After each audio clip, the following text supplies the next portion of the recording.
Alright, testing, 1, 2, 3, testing, testing.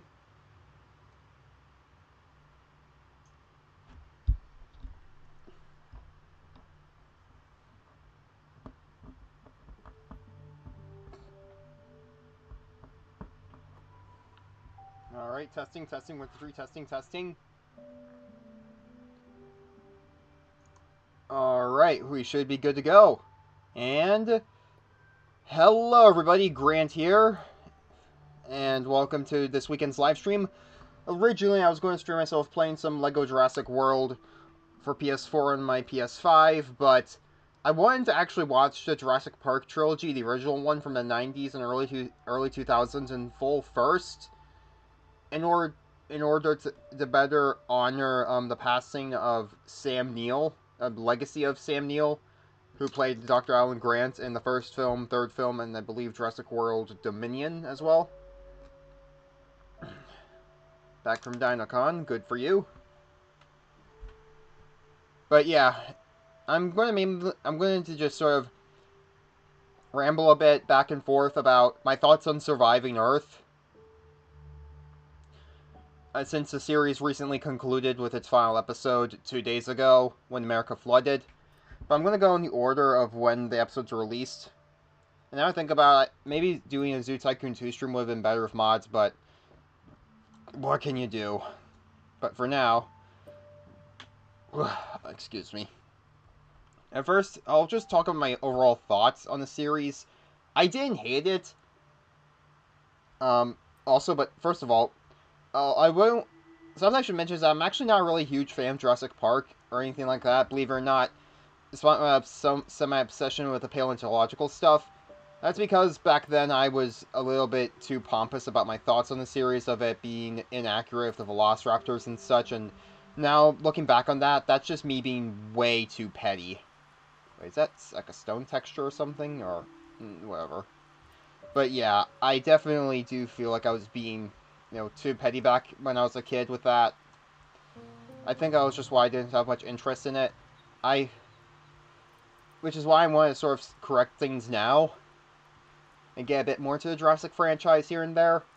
Like, I only remember seeing the first film, like, so many years ago on TV, and I want to watch it in full again before, like, I planned originally on watching just, like, the second film, and then playing the LEGO Jurassic World, not Jurassic World, the Lost World Jurassic Park levels on stream tonight, and just doing that, but that just felt wild, it felt way too inappropriate, and just felt way too opportunistic to a wildly inappropriate degree. It just would have felt a little bit too, just flat disrespectful to Sam Neill, because he didn't appear, his character wasn't in the second film, and yeah, it just felt wrong. So sorry, but that's why I had to shift things around. I originally thought maybe I could just marathon like some of the movies tomorrow and such. Maybe I'd do a binge watch, but that's not the healthiest thing to do, and I also wanted to just, take my time with them. Maybe watch one film each day after work or something like that. So yeah, I had to swap those around at the almost last minute, but that's what happens when you stream while having issues with work at your workplace and such. You have to keep your life in a much more delicate balance. Actually, not really a huge... Okay, that's not the right way to say it. I'm not really too knowledgeable on Sam Neill, let's just say that, and I... Looky, I found floating lights. Okay, I'm taking out some of these. I'll get rid of those. And these are out of place too. Don't know what this is doing here.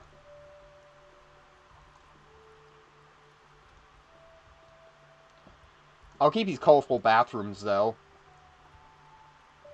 I don't know, I kind of like the texture. I like the blue-green, the blue turquoise yellow, not blue, green! Green turquoise yellow look of it. I don't know, it just looks nice to me. But yeah, actually, I got an idea. Hold on a second. Not nursery. Park management, park services, animal nursery.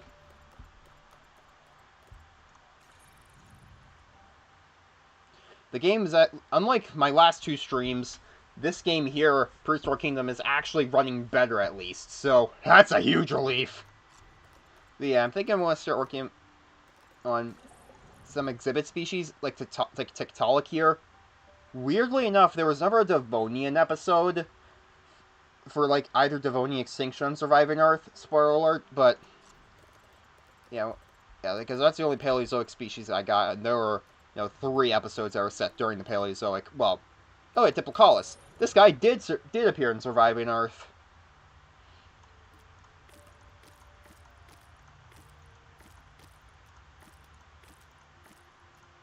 Is the female bigger? Huh, I guess so. That's odd. Hey!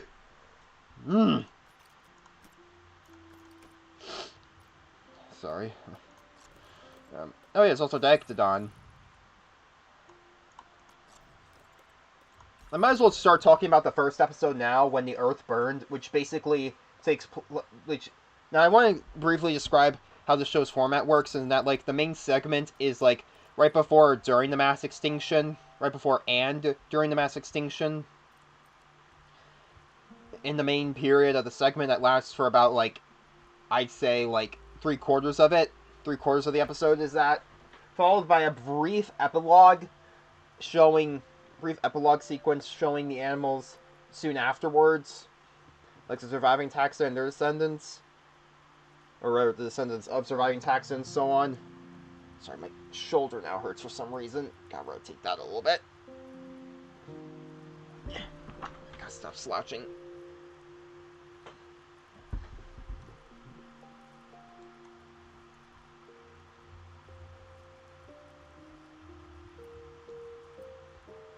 And then after that, there's like a brief, like maybe 2 to 3 minutes, like present day segment that just, I'll spoil now, is usually pretty preachy in just how it says like, oh, life goes extinct lots of times, but it always bounces back, and it frames it in far too centrist of a mindset, in my opinion. But I mean, NBC is not like a public broadcasting network; it's a privately owned corporation.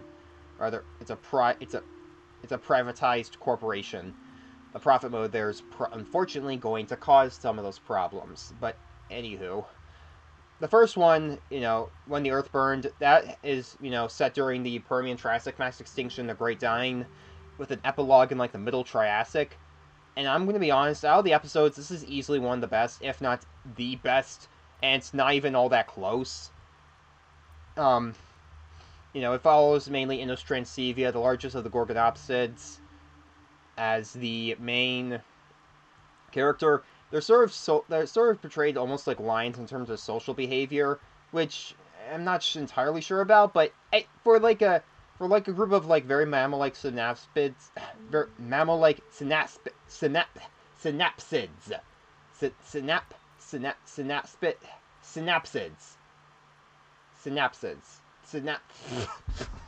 Fuck, I can't even pronounce it right. Give me a moment. I'll just go with the more derived term that some of this group belongs to. Therapsid. I always pronounce these things like theraspids, but no, it's therapsid. Theraspid.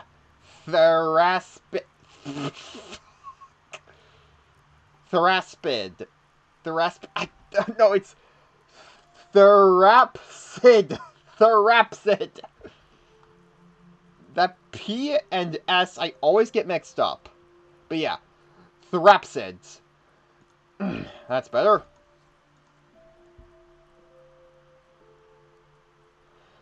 The Therapsids, the largest of the Gorgonopsians and such in Russia.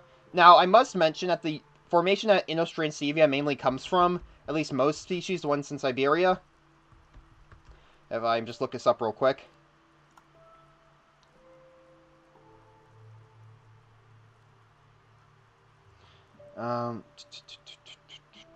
Northern Divinia. I'm just using Wikipedia as something of a middleman almost. Almost that is, or let's see here.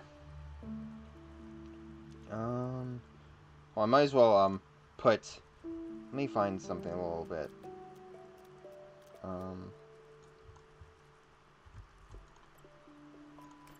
let me just center this on Diectodon real quick. Because, well, Diectodon isn't in this episode. This genus is from South Africa. It has a Russian relative called Elf. Yes, Elf. Spelled E-L-P-H. That is actually in the episode. That fills a similar ecological niche, I believe. Where is...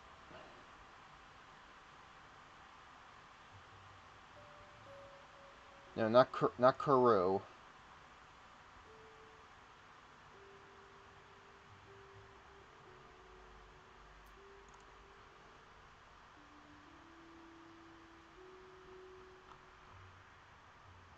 Where is it?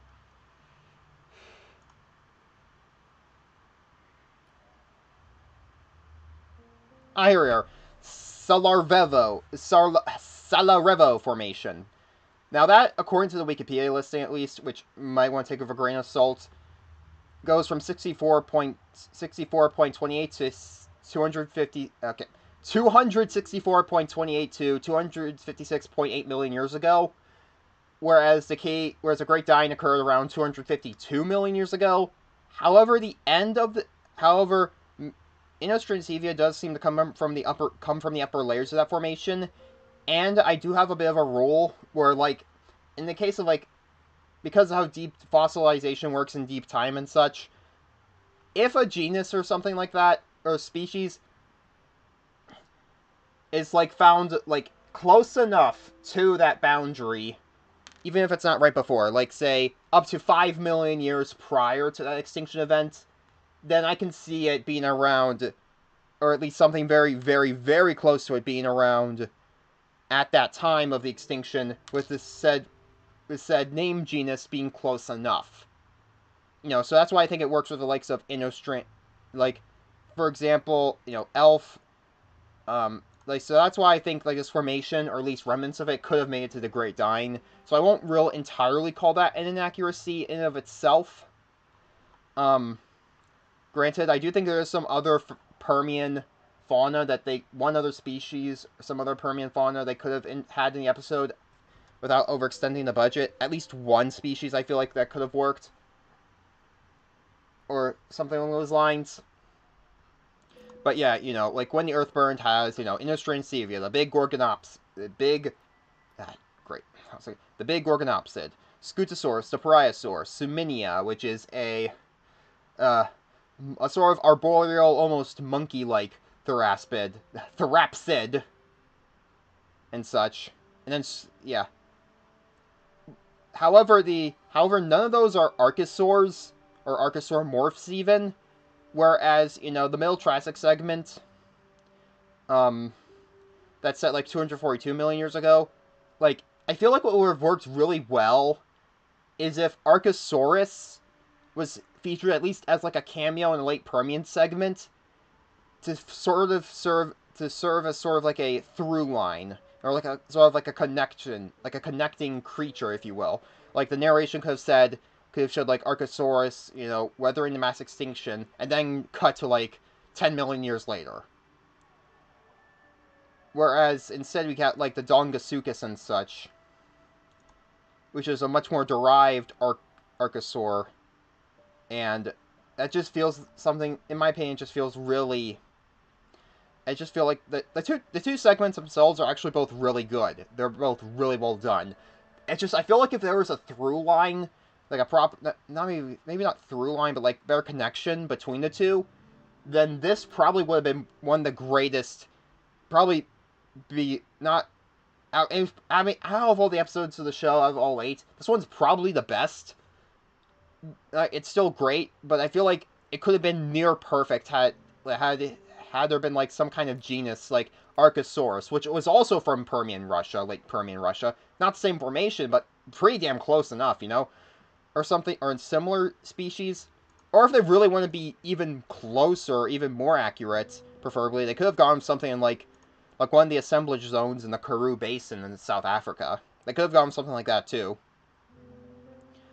But again, like, the stuff we see in northern Russia, like, would be close enough, and actually would be even would be much closer to the Siberian traps. So, so win some, lose some, but I still feel like, you know, And if I do have a slight nitpick in like how the Cymbospondylus, the giant ichthyosaur, tries to beach itself akin to an orca that in order to grab like the Dongasuchus and such in order to hunt them. The problem is like that's actually a pretty rare behavior with orca whales today. I believe it's only a small population in Patagonia, off the coastline of Patagonia, that does that. So, and now it just, like first it was Hyneria in Walking of Monsters. Now we have this giant ichthyosaur doing something similar. And usually, and a lot of it, from what I've heard at least, chalks up to like an orca's high intelligence in order to be so daring. I'm not sure if other creatures, ocean dwellers, would have done the same thing, but yeah. Like the final fight between two male gorgons and such, that was great. Another thing is that like a major flaw a lot of the later episodes have that this one doesn't is that it's not super saccharine. Is that the right term, saccharine? Hold on. Is that the right term? Hold on. I need to make sure I'm getting this right.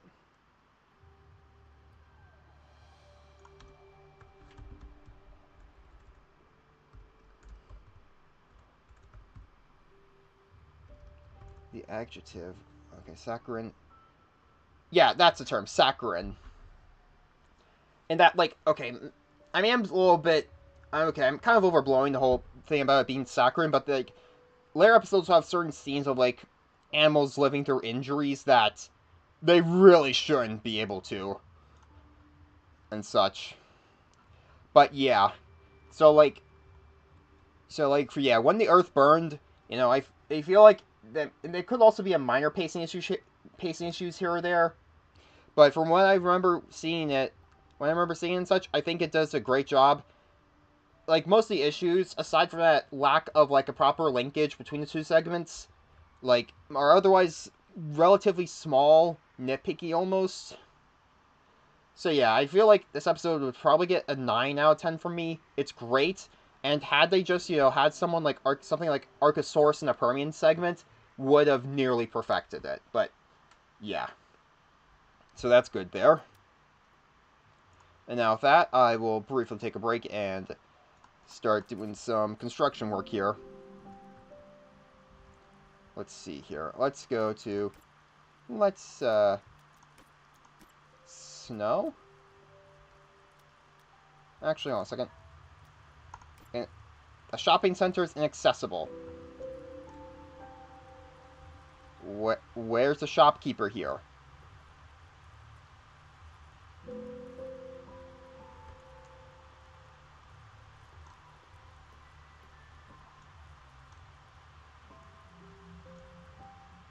Oh, this needs a path. I think I got a clever little idea. Like, I do want to make a small animal house here, so why not start here?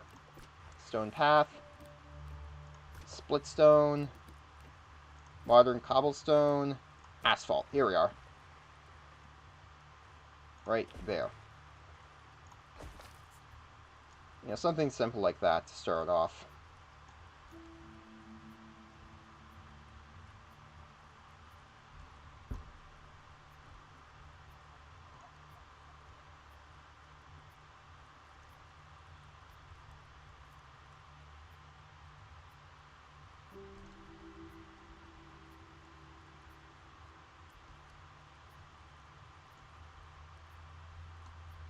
Oh, ammonite fossil.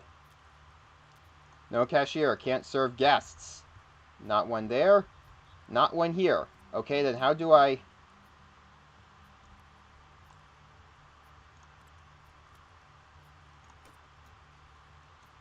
One.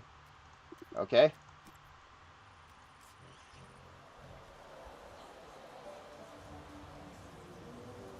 But, oh yeah, I got the snow turned on. Now I think about it, it would be interesting to see how the animals react. The Leandrosaurus should like this. Where are those little shits at? Oh, here they are.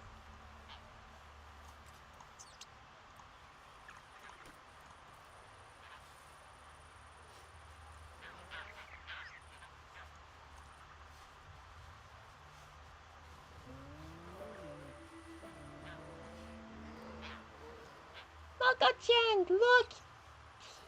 Actually, let me try this again. Mako-chan, look! Tail. I often hear parents begging us to open a petting zoo, if only because their children won't stop asking to pet the Laelanosaura.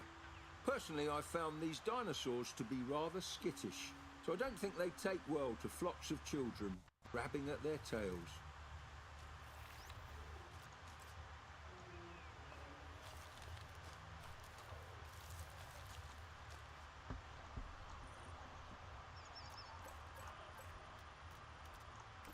Viewing binoculars. Why can't a guest access these? Oh, actually reminds me. Oh, why aren't these turned on? Do they need to be powered on or something?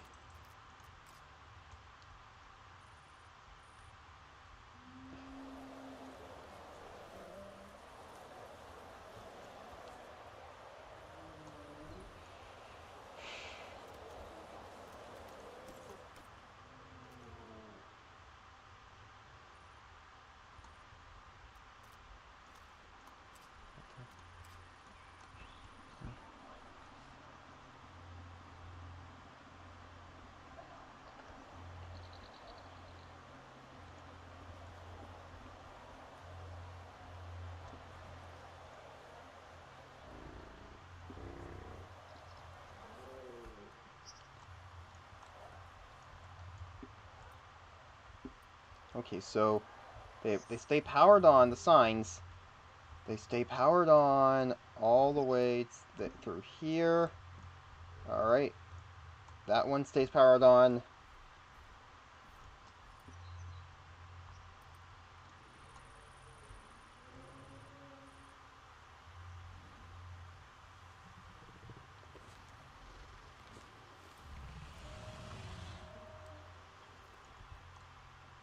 Okay.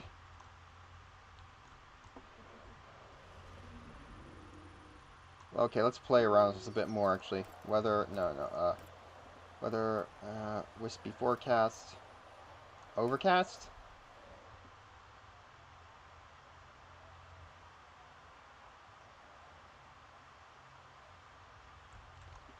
Okay. Now we can use this to shine the lights a little better.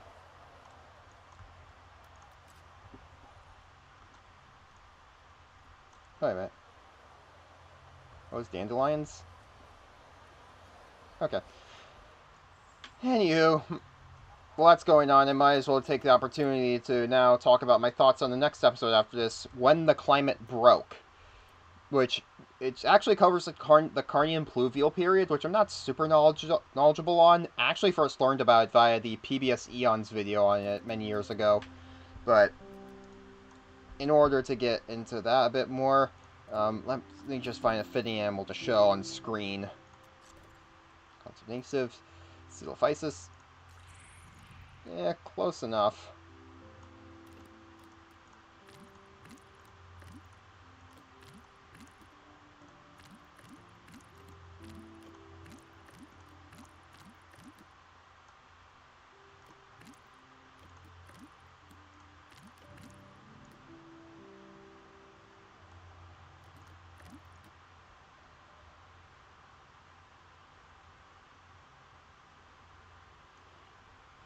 As for my thoughts on When the Climate Broke, it's not, it's how I would it's how I would classify the rest of the series overall. Like, well, this episode is, like, just okay. I feel like it has a neat idea. It's actually pretty decent in many parts. It's just, I feel like the thing is that they really screwed the pooch in, like, the epilogue segment, where, simply put, is that it's sort of where it's meant to apply that, like, a lot of the more, basal crocodilomorphs and such, the quote-unquote Rauisuchians, akin to, like, Saurosuchus, died out with that episode, which is really not true. They actually still continue to do very well until what actually wipes them out, which was the Triassic-Jurassic mass extinction event. Whereas you know, like the 15 million years later segment that shows things in basically the, you know, late Triassic. Like, both of them are in the late Triassic with varying stages. Like, um, you know, like the original segments in, you know, like in the Carnian of like 232 million years ago, where I won't admit, Triassic's not my expertise either, but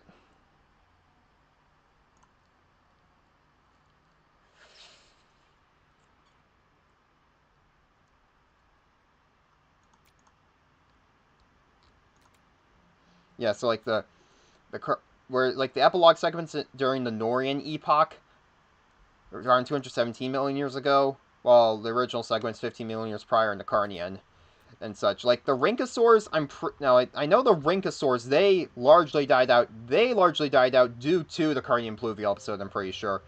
Not so much the Saurosuchians or many of like the more basal like Pseudosuchians. In fact, they managed to reach new heights during that time. Whereas, you know, like the Dicynodons akin to the protagonists of the episode, the Igualodistias, hope I pronounced that right. You know, they went on quite a bit of a decline after that, which like the narration seems to imply, while the you know, the let's see here. Yeah, the Chaliminias are are said to be like early mammals, whereas that's not actually true. In fact, okay. The thing is that it's like classification of mammals is an entire clusterfuck as to like what the earliest mammals were, whether it evolved like as early as like the earliest late Triassic or as late as the end of the Jurassic, really, where that split comes off from like the more basal mammaliforms, like and such. Like general consensus I see is that they might have evolved right at the Triassic Jurassic boundary. Again, it's really hard to see there. But what doesn't help is that what doesn't help is that they're part of a family that died out. Like the genus showed, was part of a family that died out in the early Jurassic. So it just comes off as like kind of dishonest in that aspect. The original. This seems the problem I have with this episode is that like the main segment is overall pretty decent. It's is overall pretty decent, even if it does suffer from like, you know, some somewhat saccharine moments. Like again, I'm not asking for like full on bloody gore all the time here and there. But I just feel like the first episode, the previous episode, did that so well. It tried to balance out, you know, the tender moments with the tragedy that is mass extinction and extinction events. Whereas the rest of the series really seems to struggle with that. And like you could honestly see it right here in the second episode, because like it shows, oh wait, our lead Igualastia has made it through. It feels too clean. But again, the episode's overall decent. But again, that last, you know, epilogue segment really puts a sour taste in my mouth, because if they wanted to do it like that, they should have just had this episode be focused on like a Jurassic mass extinction where Pangea broke up and such, or started to break up rather. Whereas I get what they're trying to do, but it seems like they're unsure whether to choose between, like they try to mix up the facts and it just doesn't work out that great, because it really doesn't. It shouldn't at all. But yeah, like the episode itself is decent. I give it like a 7. You know, I do find it a bit odd that like our Dicynodon protagonists are so overly specialized, but I do also like how Pamphagia eventually gives rise to like, again, I put in quotations, of course, like metaphorically, gives rise to the Zoopeosaurus and the Zimosaurus. But like, you know, they could have at the very least showed like a Saurosuchid or some kind of like predatory.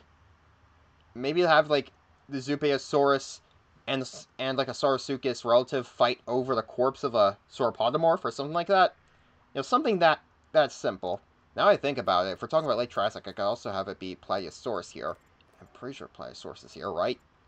Or am I losing my mind? Nope, here's Pliosaurus. At least Pliosaurus gracilis. And then there's his relative, Trungigensis.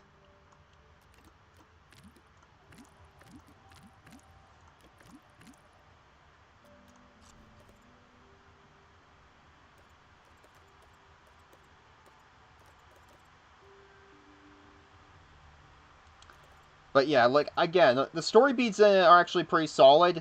It's just that last segment really leaves a sour taste in my mouth. And that, like, I feel like it doesn't really feel like a complete mass extinction like it should be. You know, when they could have just went for the Triassic-Jurassic mass extinction right there. So it'd be like a 7, maybe a high 7, not sure about an 8. But yeah. But after that comes episode 3, when the asteroid fell, and it goes from okay to downright awful. Because they horribly botched the KPG mass extinction in episode 3. Now, when the asteroid fell, and now, the first things first is that, like, it takes, now, their main area of focus is not somewhere like Hell Creek, a place that's known to have existed across the boundary, rather in the Prince Creek Formation, which probably didn't. However, for one, like, I believe the studies that show the Prince Creek Formation, or at least its main dinosaurs from there, like Nanosaurus and Pachyrhinosaurus petrorum, about them being from, like, mainly Lake Campanian, not Maastrichtian. I think that study might have actually came out while the show was being worked on, so if that's true, I can't fault the production team too much for that. I'm not going to call that a wholly inaccuracy, because, again, that's not something the production crew would really do super late into development, into production. So, I'm not going to fault them too much for that there. Let me make sure of that.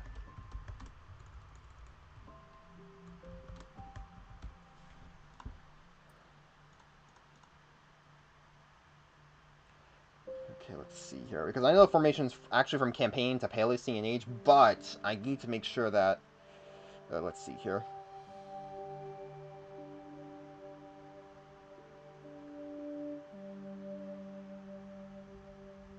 And it...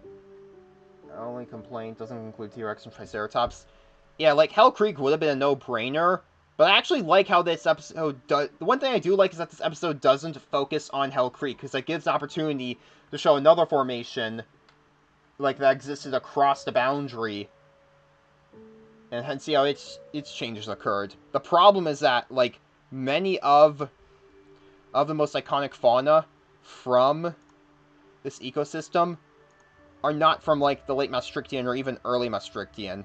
Nanosaurus, for instance, is from, like, the Campanian, and that could be a bit of a problem, because it likely would have been certainly gone by the KPG boundary. Though, again, like, other Tyrannosaurids would have certainly existed in its place by the extinction event.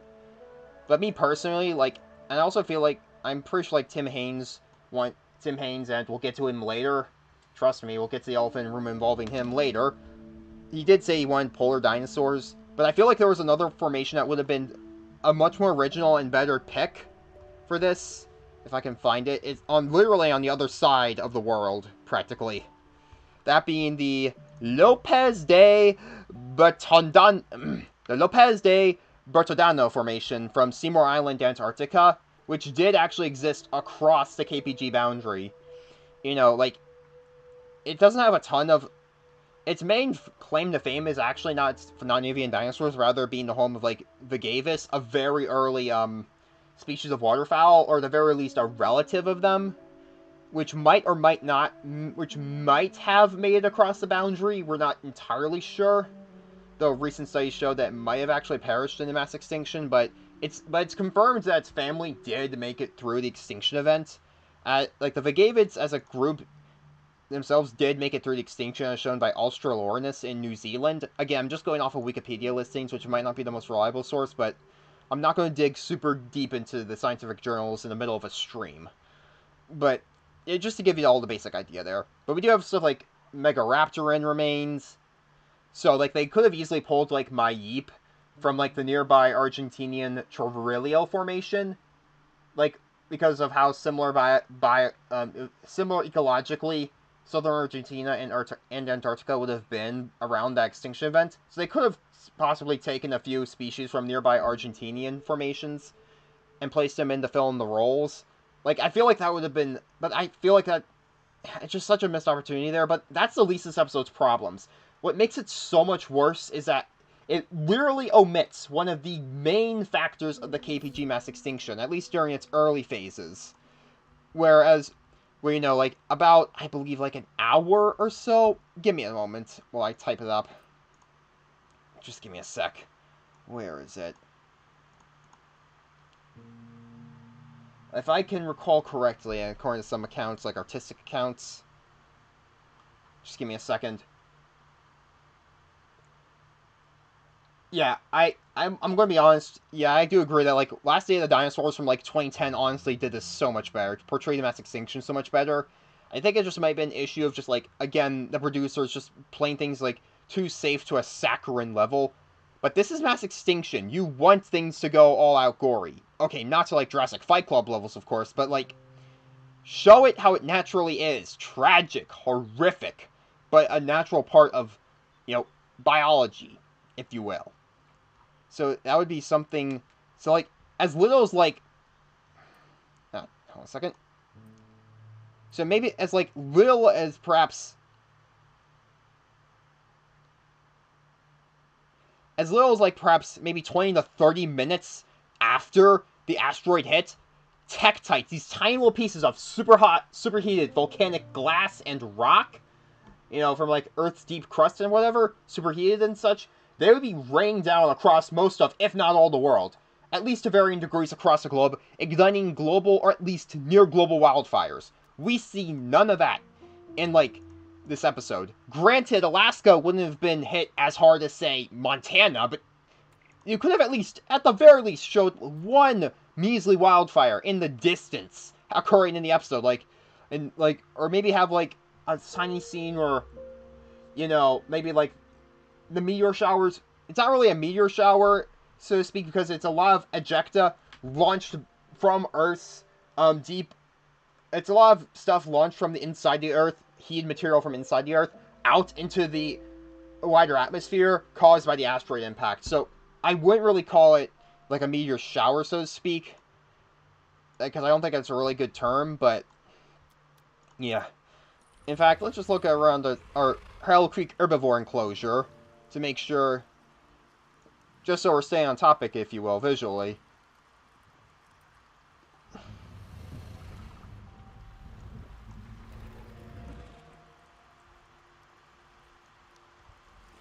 You know, got Edmontosaurus here.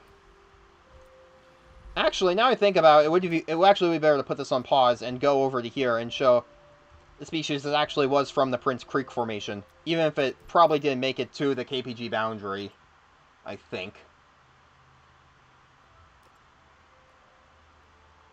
Let me find it. Pachyrhinosaurus. Pachyrhinosaurus. Ah, here we are. Pachyrhinosaurus petroleum. Like, they portray it in some depictions with feathering and such, which is a bit on the nose. It probably didn't have that. There's probably more like its relatives here that were probably naked. And, like, it also... The episode also showed, like, the Edmontosaurus migrating south. Actually, I could probably then go back to Edmontosaurus then. Which was thought for many years, for, like, at least up until, like, a decade ago to actually be the case. But recent studies showed that hadrosaurs most likely didn't migrate huge distances. Like, the only, I think, at least from hearsay, from what I've heard, the only non-native dinosaur groups that we know migrated long distances were actually sauropods. Again, I could be wrong with that, but yeah. Though to be fair, in like the, you know, like the post-impact winter, you could argue that like the Edmontosaurs would have migrated south out of desperation, but that's a bit of a stretch. But yeah, again, what really ruins this episode for me, and then some. There's no global wildfires. You would have, like, the Nanosaurus adults would have likely been charred to a crisp. But of course they wanted to focus on the adult Nanosaurus then. If they wanted it to really work better, have it focus on, like, on the adolescent Nanosaurus then. During the post-impact winter. Have it, or maybe, or if you really, really, really, really wanted it to be the adults, have, like, them get lucky. Them hiding, you know, them, like, hiding amongst, like, a nearby swamp or, lake, just barely passing through the Tektite, the reign of the Tektites, with just like severe burns, but then dying very soon after. I don't know, something like that. Not to mention, they also have an out of place Asterornis. Is that the name of the bird? Hold on, it's a species of fowl bird, I believe. Is that what they called it? It's unspecified in the show, but it's, yeah, Asterornis. Now, to be fair, it could have just been a vagrant. It could have just been portrayed as like a vagrant, but you really don't see modern fowl birds really flying long distances, so that's not great. Again, I just feel like not only was there a huge missed opportunity to show something like maybe like Antarctica or Madagascar. Okay, maybe not Madagascar, because post KPG, Madagascar does not have a very good range of terrestrial fossils. In fact, it's not until like the Pleistocene and early Holocene when you get the megafauna again and such. So I can understand why they wouldn't choose Madagascar or India, considering the controversy around the Deccan traps. But they could have done either Hatzig Island, or preferably again like Argentina and Antarctica. Like, it also it would have made more sense actually to do that, considering that they filmed the episode in like the Chilean National Park, whereas the Prince Creek Formation would have looked more like a typical, boreal forest with some monkey puzzle trees added in, I think. Where is it? Let me take a look. Plants. Okay, I'm not entirely sure, but get the point.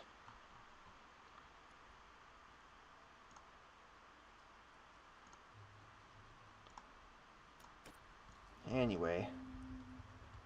But yeah, like, again, what makes the episode so awful, personally, is just how much they botch, one of the biggest factors of the KPG. Global wildfires.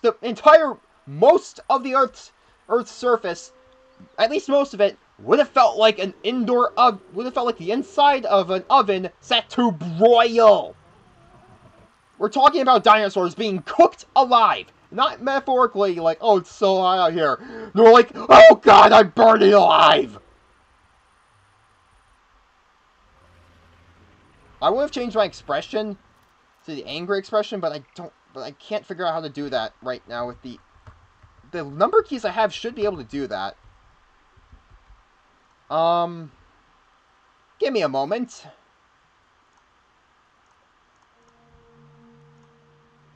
Let's see here. Settings, help, eyebrow tracking, props, settings, expression settings.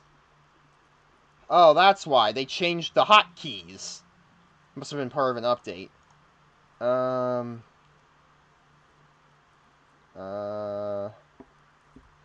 Let me change the hotkeys real quick. Let's see, expression settings. What hotkeys would work best here? Okay, this one.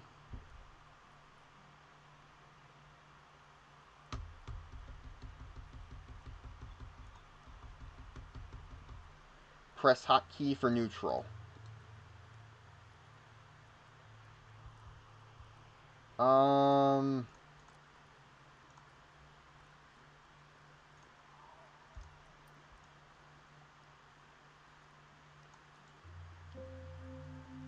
Hotkey.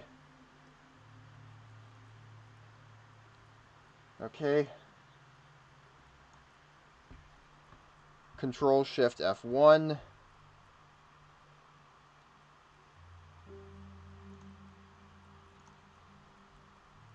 Okay, let me try this real quick, actually.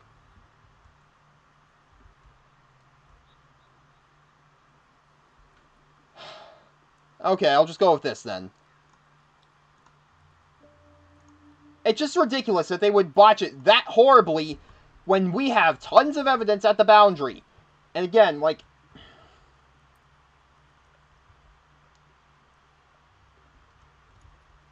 I just don't know what to say. I can't believe they would botch something that badly when we have tons of evidence show, and we know, done tons of scientific research. We have previous documentaries, even terrible ones, or ones that suck so horribly compared to this, like Life After Dinosaurs, perhaps, or something like that, that show this aspect and show it well. Walking with Dinosaurs from 1999 showed it so much better. I don't know what they were thinking.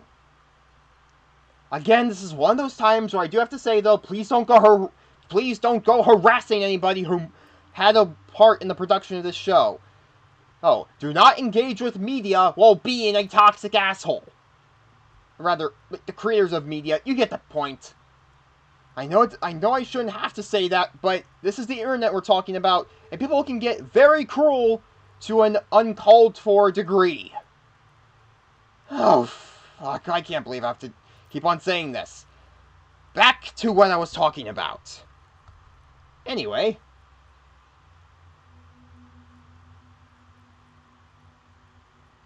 Monster Titan, Tepti, Draco.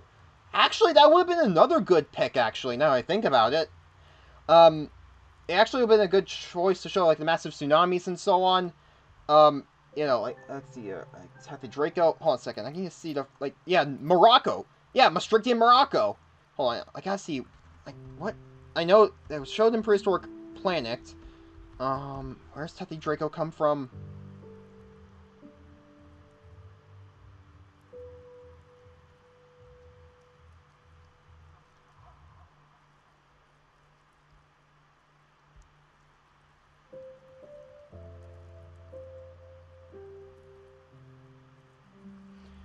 Let's see here, hold on. Oh yeah, the Ouled Abdoun Basin from Morocco. Yeah. Yeah, and this actually has, like, tons of fossils from both sides of, like, macrofauna, you know. In the Maastrichtian, you have the likes of hadrosaurs, like the horse-sized, and Ajnabia.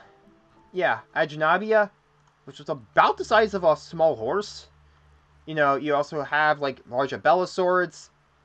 You have some large you have the large titanosaurs, Phosphatiototitan, which actually could have been introduced, made its paleo documentary debut here, so that's a real shame. Same goes for Cheneniosaurus.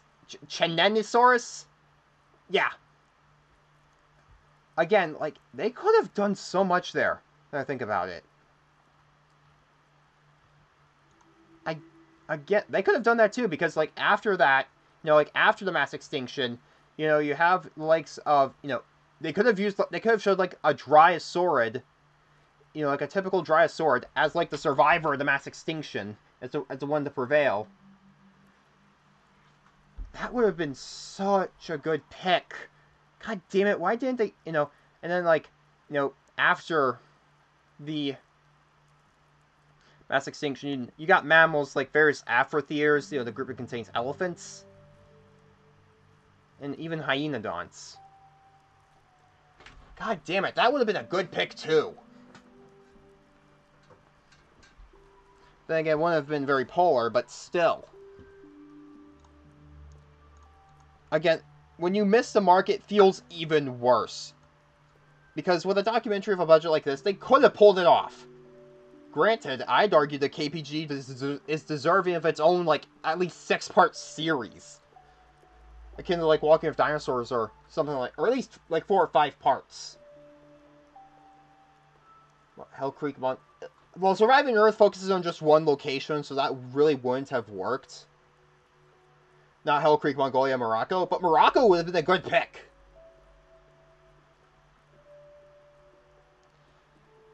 But yeah, like, when the asteroid fell, 4 out of 10, if not worse, it's just, I mean, it's got some nice, you know, the hadrosaurs aren't shown as, like, just foddered for the predators, which is nice. Credit where it's due there, but that's the only real good thing I can say about it. Episode 4 is When the Seas Died, and this episode, I'd say, is about on par with When the Climate Broke, if not a little better. It focuses on Spinosaurus and a large pliosaur. I believe, according to this one wiki, it's, I hope I pronounce this right, Broccolcanis. Brachocenius, Brachocenius, Brachocenius, yeah, Brachocenius, I think that's how I pronounce it, right? Yeah, which is a large pliosaur, during the Cenomanian, Turonian, Oceanic, and Noxic event, or just the Bornarelli event for short, which is actually overlooked in a lot of paleo documentaries. You probably wonder, like, why, like, the early to quote-unquote mid-Cretaceous feels so much more like an extension of the Jurassic rather than the stereotypical late Cretaceous. And that's mainly due to this extinction event. Like, it mainly affected oceanic ecosystems, but terrestrial organisms also had a bit of an upheaval. The Spinosaurids died out in this. The Carcharodontosaurids barely made it through and then died out very soon after. All the last of the toothed pterosaurs died out in this mass extinction. I believe the Gobiconodont mammals also were hard hit, and so on. It was actually those conditions that led to the rise of, the Tyrannosaurs in, like, North America and Asia, and Abelisaurids almost everywhere else. So, like, the top of the food chain, for instance, on terrestrial ecosystems. It mainly has to do with that, because of, like, an anoxic event in the oceans. I think the episode does a good job explaining how it could have gone down. And I think the storytelling it's the problem, and I actually think the taxa they chose for this episode is pretty good. They focus it around, like, the Tethys Ocean in northern Africa, the African coast of the Tethys. Spinosaurus, I mean, it's kind of obvious. It doesn't have a whole lot of moments to really shine, so to speak.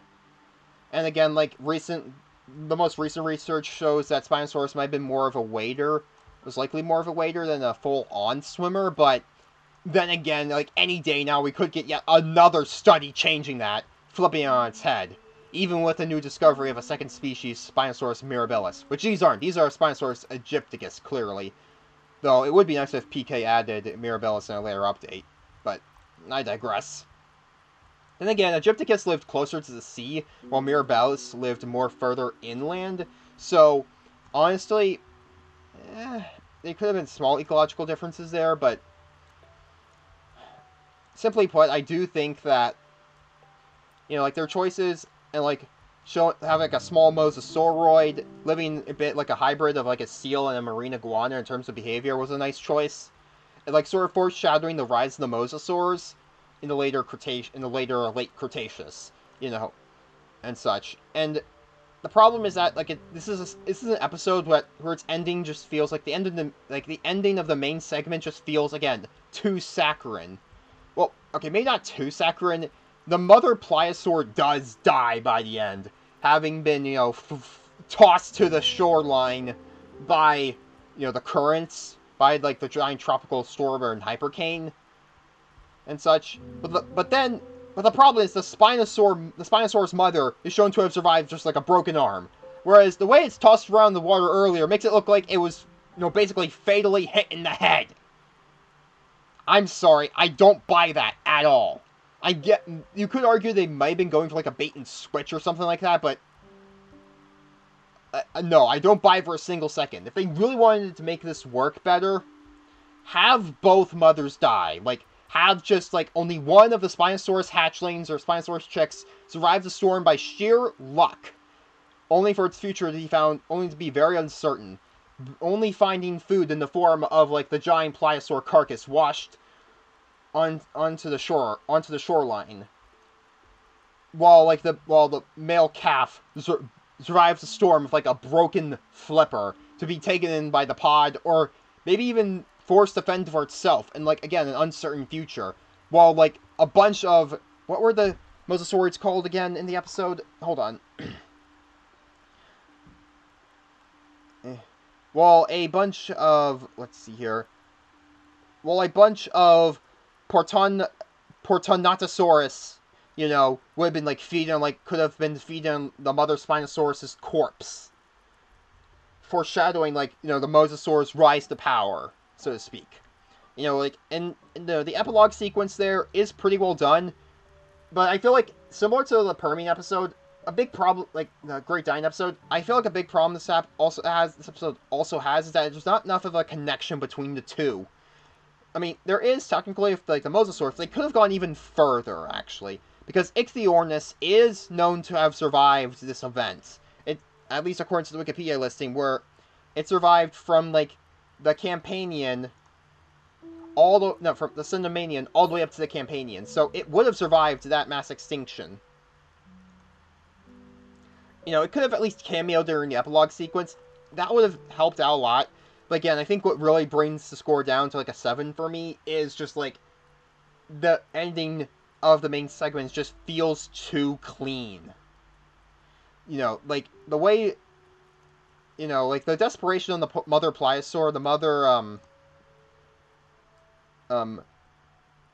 Brachiocenis, that's very well done. You know, the desperation and how she stays behind while the rest of her stay behind at the surface to give birth while the rest of her pod heads further deeper into the water. You know, that stuff's good. It's just that ending really drags that down, along with, you know, a missed opportunity with the Ichthyornis.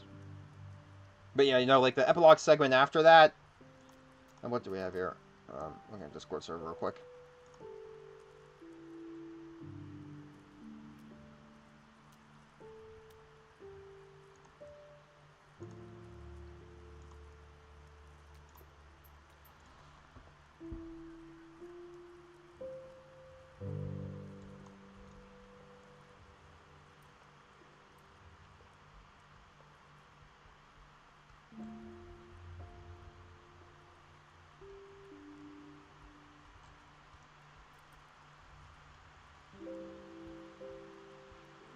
Actually, get back to Spinosaurus here. But something I do like about, like, the ending segment, like, the epilogue segment of this episode is that it actually, if I, let's see here, is that again, look at the trivia page on the wiki here, it does say, like, the Nodosaur corpse, like, the corpse itself is actually, not only is it, like, an actual real-life prop, like, an actual object, it's not CGI, but it's actually, no, let's see here, is that it's actually, if I'm not mistaken, it was actually based on, like, an actual fossil found, you know, like, the way the Nodosaurus sinks into the water and such, and becomes, like, the foundation for a coral reef. That's actually, you know, it's not this, it isn't the Nodosaur itself that,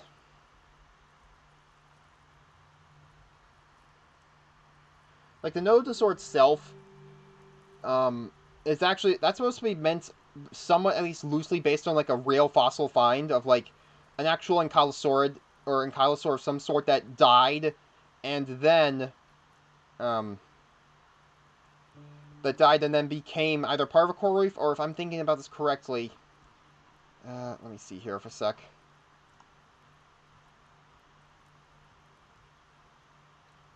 Let me take a look here.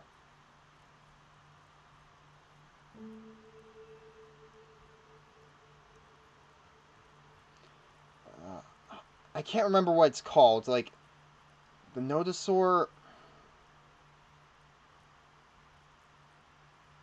if I can remember correctly.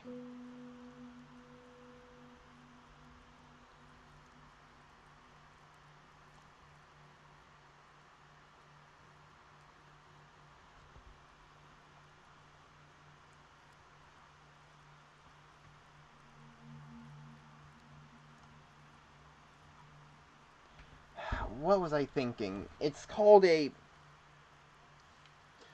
I'm trying to think of what it was. I can't remember. Hold on a second. Let me look it up.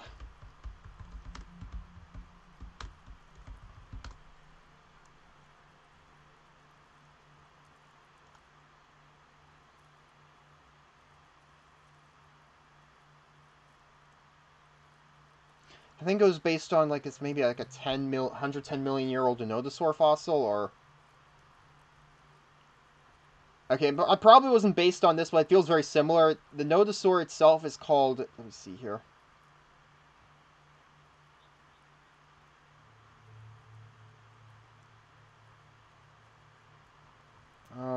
It's... That's not it.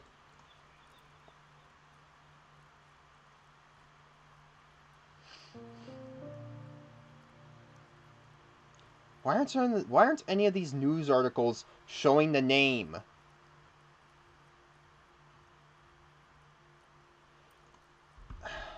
I think it reminds me a lot of like the Borealis pelta fossil.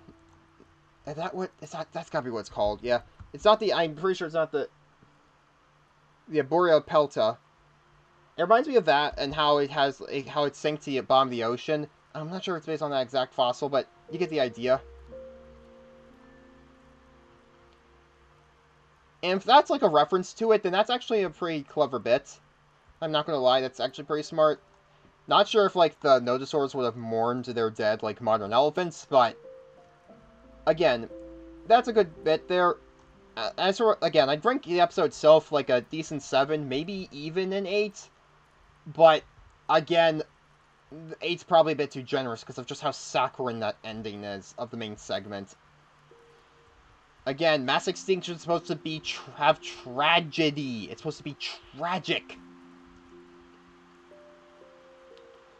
But then comes next episode when the forests collapse, which is based on the Carboniferous rainforest collapse, and that one's just...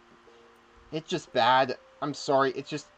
The problem is that many of the species that are shown in the Carboniferous segment actually did survive into the early Permian and were contemporaries of Dimetrodon, which is pretty ironic because Dimetrodon is meant to be the star of, like, the epilogue segment.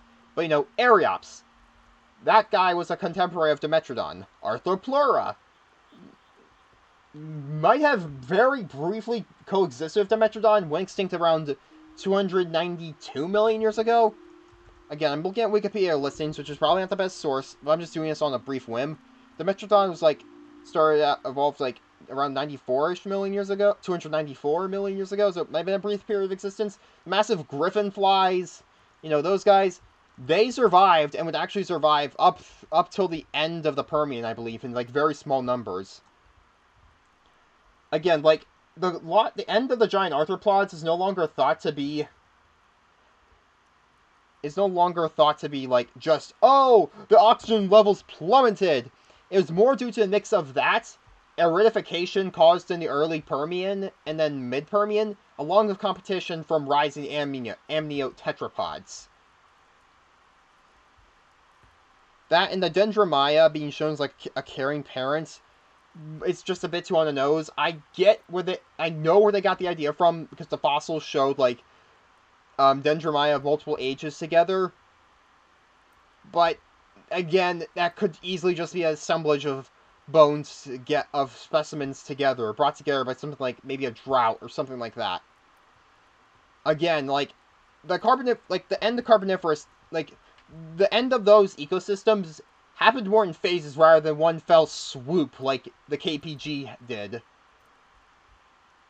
Like, first it was the Carboniferous rainforest collapse, but then you have, you know, stuff like...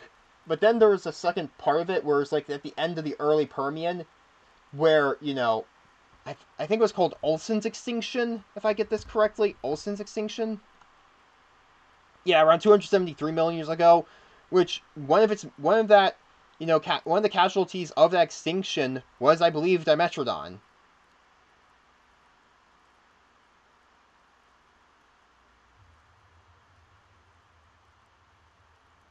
Or at the very least was done in by the Olson extinction, you know.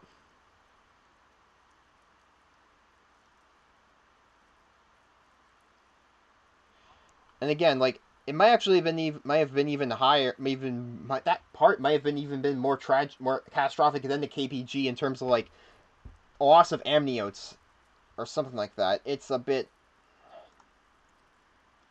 hard to fully pinpoint, but again, like if they really wanted to focus on that, like they should have focused it more on like Olson extinction and have the epilogue in the middle, in like the middle Permian.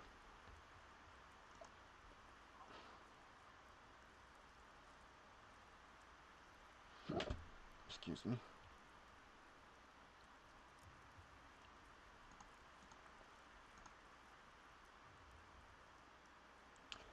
But yeah, again, it's a real big problem that the episode has in that, like, it's not terrible. I do like how, there are some good storytelling elements here. Like, a lot of the behaviors in the animals themselves, I feel is pretty good. Like, the Ariops, using crocodilian-esque mating calls by, low-frequency rumblings in the water, similar to what, like, alligators do today. That's a good bit. The same goes for, like, how they transition between, like, the main segment and the epilogue segment, where it shows, like, the dying Diplocaulus in the burrow, whereas we, the audience, see the world changing outside it. A bit on the nose, but it is still a nice bit of transition. And I do like how... I have not seen the dinosaurs, nor do I really plan to. Because life on our planet was pretty disappointing, so I'm not really interested in dinosaurs, or anything from Netflix for that matter. Animal Armageddon, I actually think Animal Armageddon, last I saw its KPG episodes, I actually think it did a better job with those, to be honest, as well. Yeah. Again, I just feel like they really screwed the pooch with the KPG in this series. I guess maybe it's because they already had, like, a forest fire in this episode, the Carboniferous Rainforest Collapse one, and they just didn't want to overdo it, but the Tektites were right goddamn there! The Tektites were right goddamn there! They were there! There were global wildfires! That's what killed most of the large megafauna in the first few days!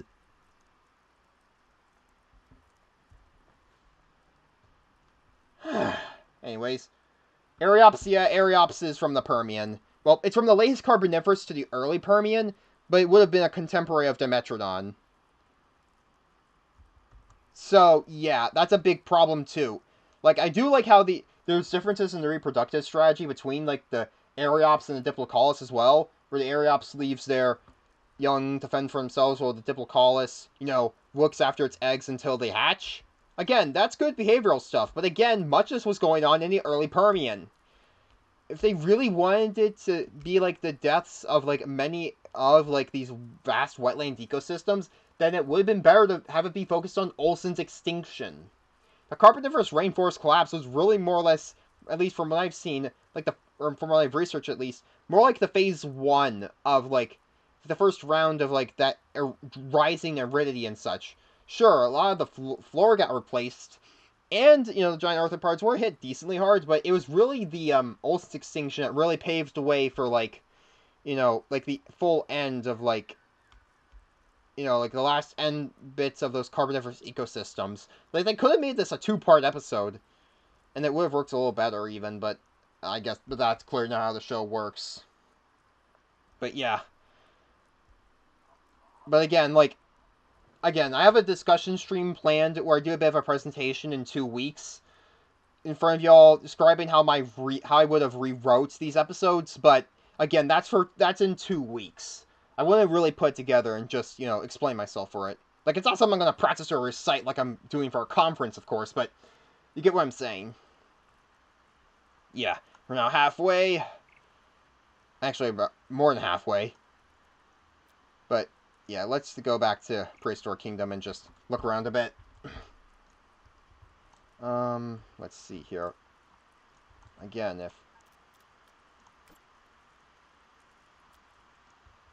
how is it inaccessible to guests? No, I don't even want to know. Might as well start making the, let's see here. I got an animal.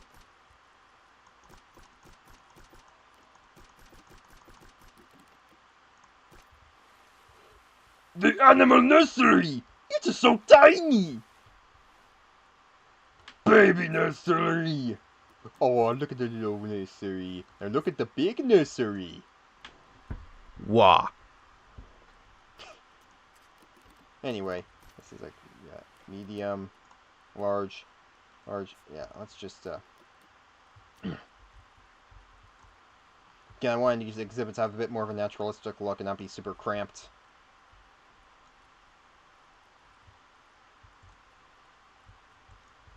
Ooh, that's a nice bit. Let's see here.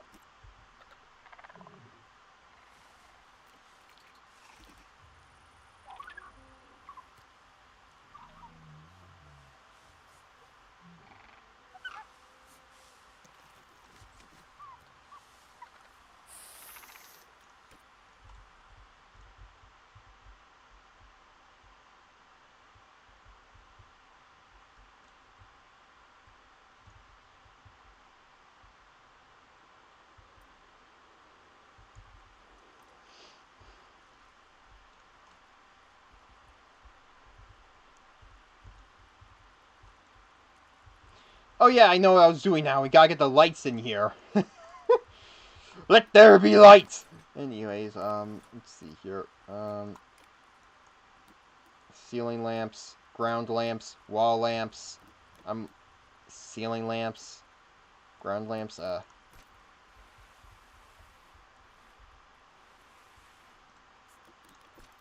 angle snap, please. Angle snap. 9 degrees. There we go. Let's see. Postmodern. Rustic. Wait, that's a lamp post. I need an actual lamp. Actually, I'm curious.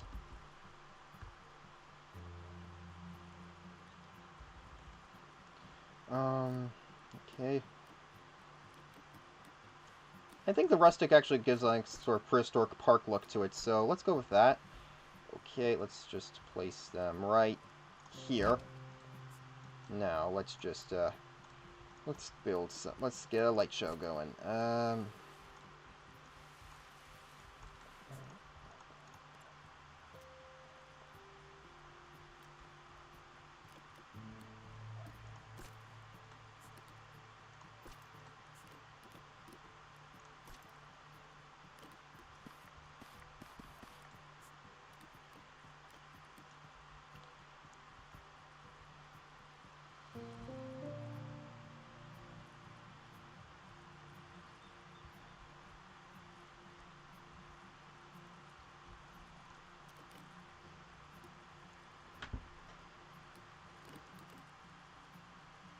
Ceiling lamps. Arid, no.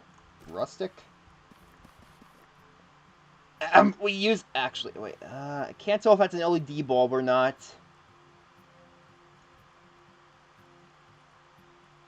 It's close enough, probably.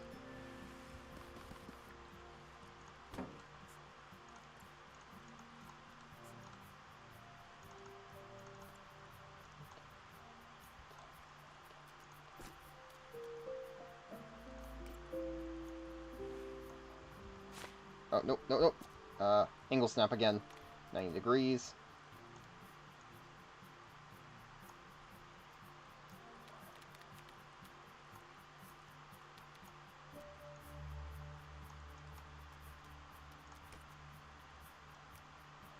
Oh, oops, not what I wanted to do. God damn it.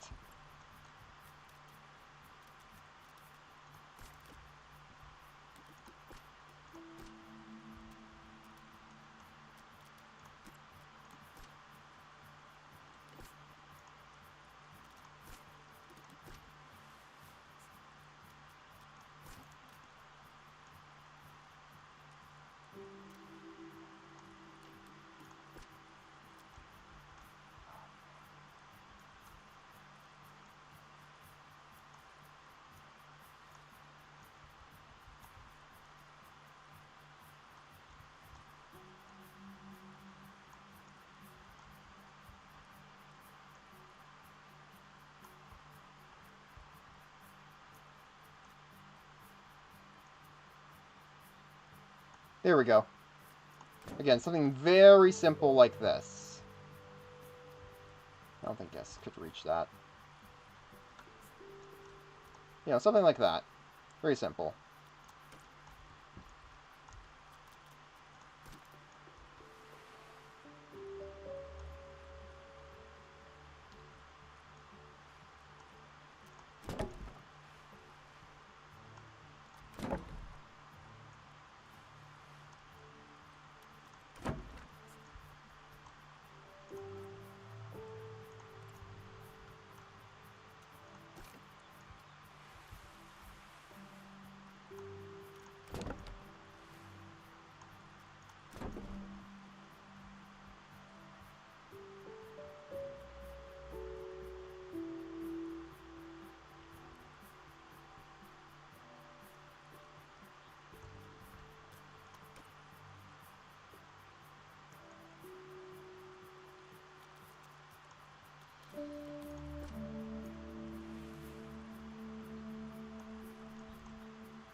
Now I wanted... Okay, let's see here.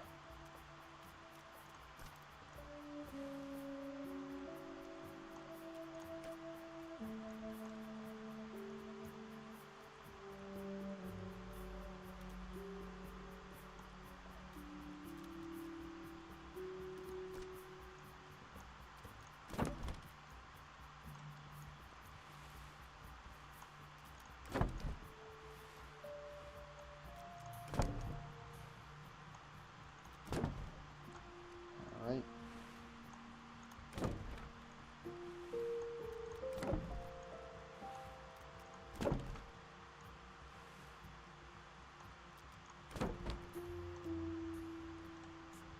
There we go. I think these will work.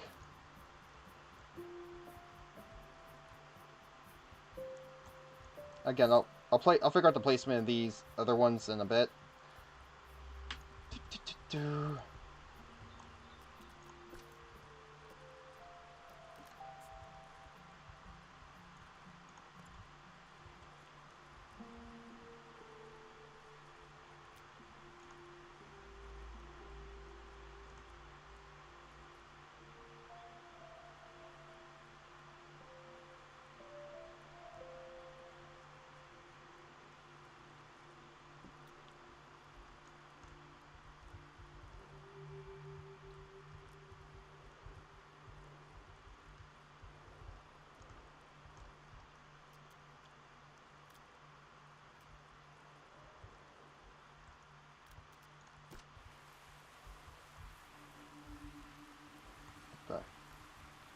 You can actually move this. You can actually speed move around. This is something that this game has over plans is that you can move around with while duplicating, like so. Whereas if you do it like that, whereas if you were to hold shift and such, it would shift the objects up and down. So that's a real annoyance. This game does not have that problem, thankfully.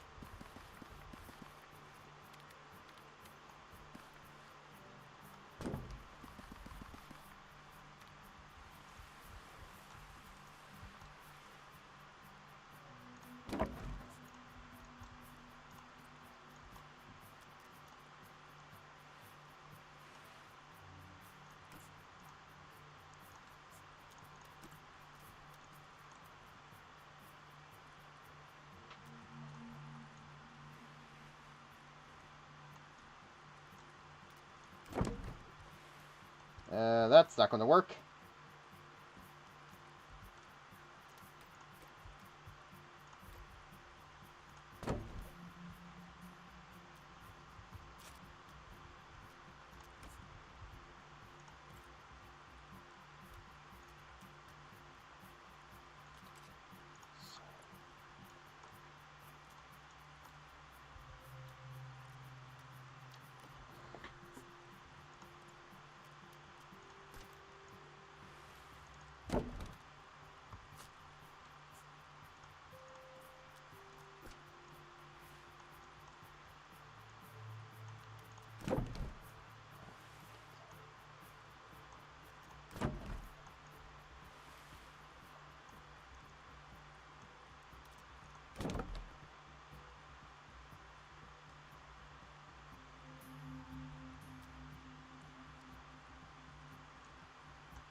Okay.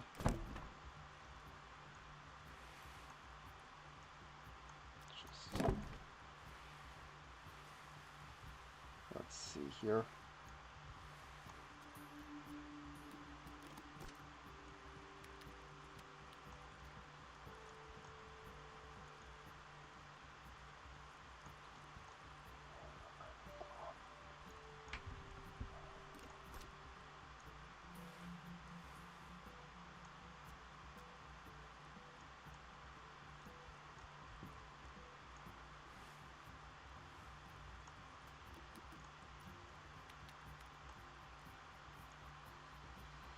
There we go.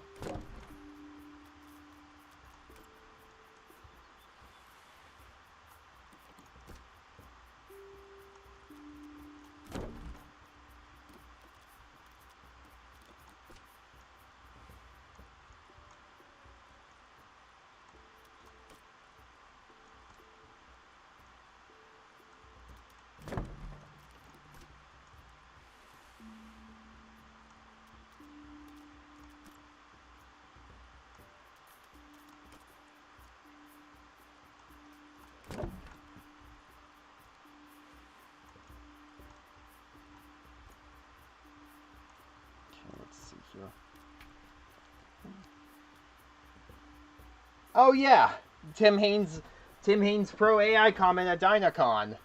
All I have to say about that is how the mighty fall. Like, he was immediately escorted off stage. Like, I was not at Dynacon, obviously. I didn't want to, I couldn't just travel all the way to the UK.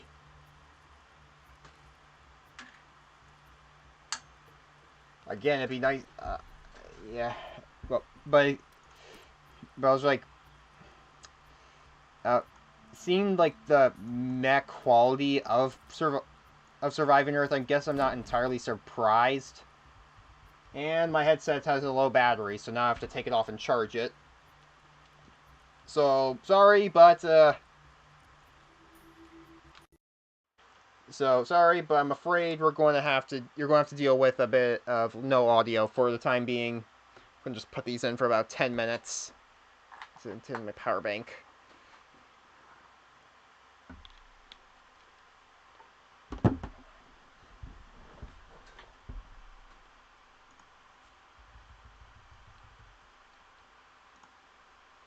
So, yeah. But anywho, before I continue my thoughts, let me just finish placing these here.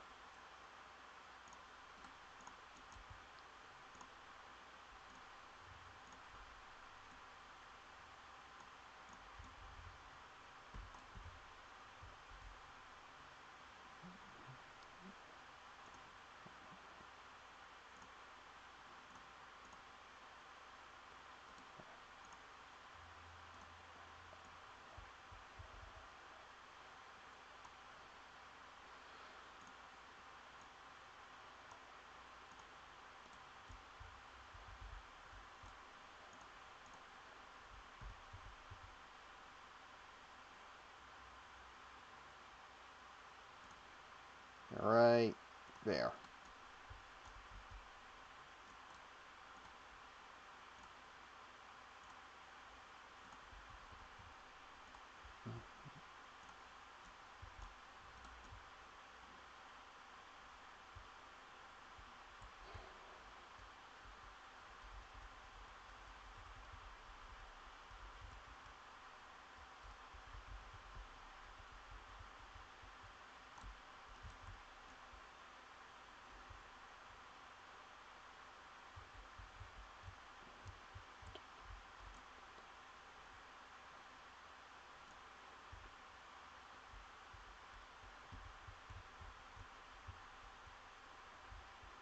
Now that I think about it, would this be a safety hazard in real life? Because an Apatosaurus could just...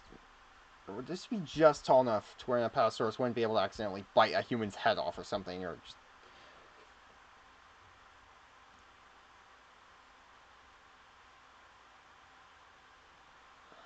Hmm. But anywho...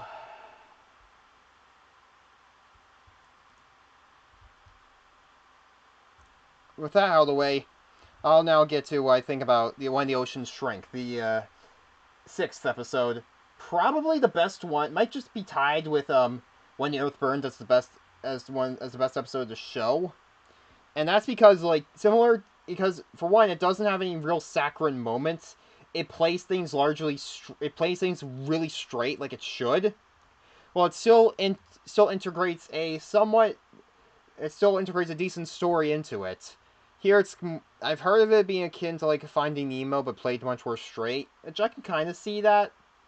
Though I don't think the connection's quite as blatant as like how similar When the Earth Burned was to The Lion King in some aspects.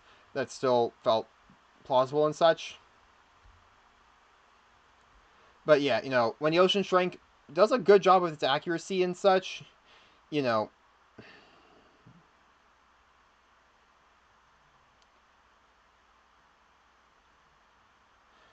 there are some minor hiccups apparently, like how land plants might actually have their origins back to the Middle Ordovician rather than during the Silurian.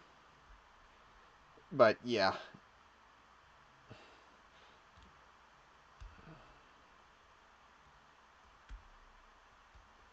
And that, the second Bombastus, like their nest building behavior is said to be, speculative, but I think it's definitely in the realm of possibilities. There's just a bit of speculative biology and behaviors there, akin to like how similar to the mating displays of the Ariops in the previous episode. I feel like it's a good example of how to do speculative biology well and take what worked previously.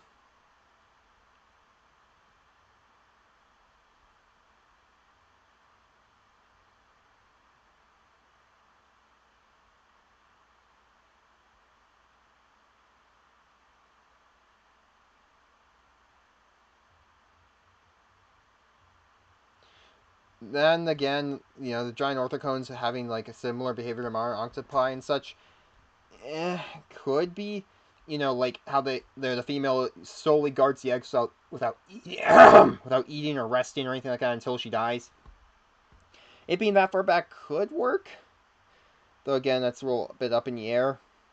But again, it's decent enough in terms of this is better than the Animal Armageddon version by a long shot. Yeah, the Animal Armageddon version seemed to work off more of just a fringe theory of a gamma ray burst, which is possible but pretty unlikely. Whereas here, just like we don't necessarily know how the late Ordovician how the Ordovician extinction event worked.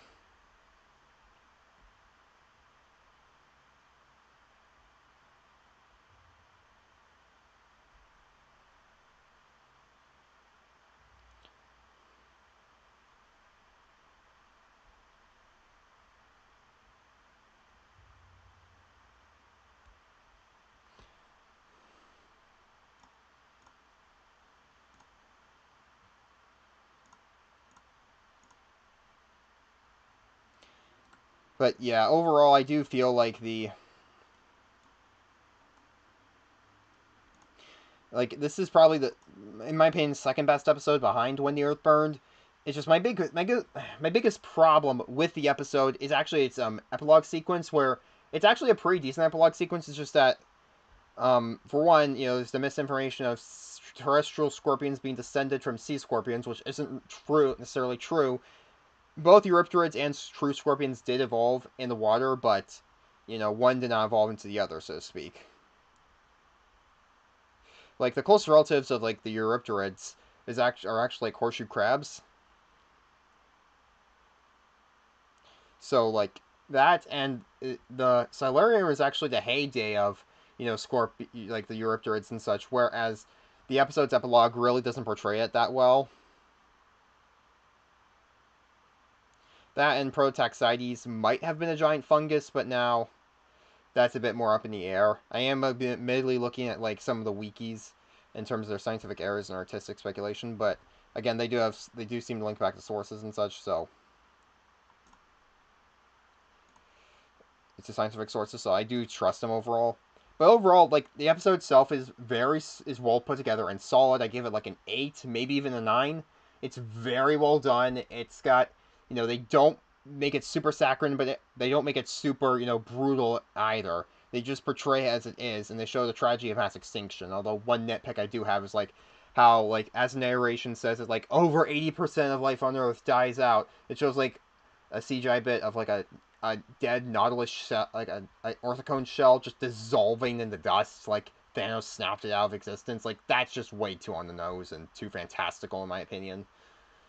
Like seriously, what? But yeah, like again, it could have been near perfect had like the epilogue sequence been better. But for what it is, it's still very, very good, very well done. And again, like this is more of what the documentary should have, this series should have been like. Just having a good balance, like nothing super saccharine, but not going to overkill gore territory like you see in something like Jurassic Fight Club. Like like this, like the Disneyfied bits of like paleo documentaries nowadays. It is like a side effect. The opposite problem of what we had in like the late 2000s and the early 2010s and stuff like Monsters Resurrected, Spinosaurus, and so on. If I forgot the Devonian extinction, yeah, I'm surprised they never made an episode about it.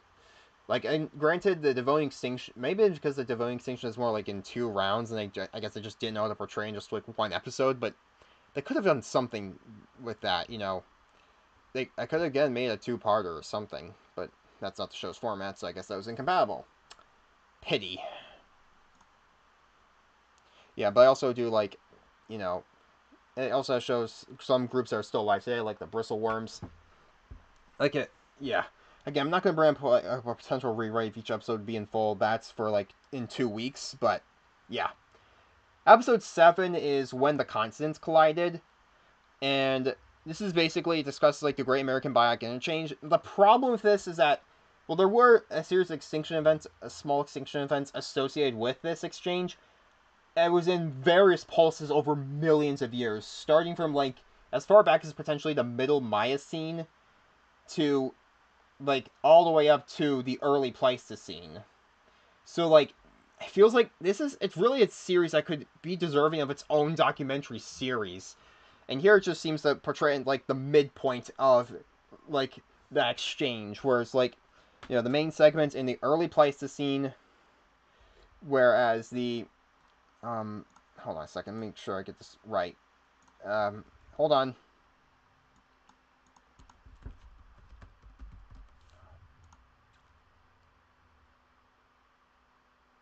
Yeah, whereas the mid sections during like the Calabrian or mid Pleistocene. With the only difference in taxa shown is that like the terror birds are gone by the mid Pleistocene, which we now know isn't true because there would have been small mid-sized terror birds by like as far as the late Pleistocene even. Um, if like because however the problem like not only is that because of like, you know, and that's not just due to the fact that we have, you know, um now have extentornis, esch eschentornis. I hope I pronounced that right, which was a discovery from this year. But we also have, you know, we always had those rumors of like um uh Silopteris surviving from the Middle Oligocene all the way up to the late Pleistocene. So it's like they could have at least shown like terror birds in the epilogue as somewhat smaller.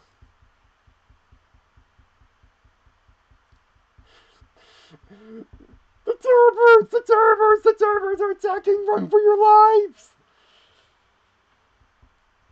Speaking of running, like the terror birds are just portrayed in the episode. They never give them a name, but the terror birds are portrayed in the episode as just being way too stupid. Okay, maybe not stupid. That's a bit harsh, but like they go in guns blazing at like the Gomphotheres, like it's the first time I ever saw them, which might have been the case, but at the same time, like we do have potential Gomphothere remains from as far back as the Miocene, like later Miocene in South America. Though again, these are very controversial. I think, like they're connected to Nodiomastodon. If I get this correctly, yeah, it's by the genus, given the genus name Amahoachati. Amahuacatherium. Amahuacatherium. Hopefully I pronounced that right. Which goes all the way back to as far, if I'm back to like, to as far back as like 9.5 million years ago. That's like a later Miocene. And terrible. If now again, these could be rather dubious fossil remains. So again, take it with a grain of salt. But terror birds, I don't think a terror bird would have charged at something that huge, that fast, unless if they were attacking in like akin to like a mobbing behavior, akin to like what you see in some Komodo dragons or crocodiles. Or they could have been a bit more clever with it and portrayed them like Harris hawks, which, you know, the southern U.S. populations of those do hunt in more cooperative packs. Like again, terror birds hunting groups, not a bad idea, but it's the execution that just ruins it for me. Now, the first half of the episode, like the first half mainly that main sequence of 2.5 million years ago, showing like the Gomphothere's migration is actually very good, narratively speaking.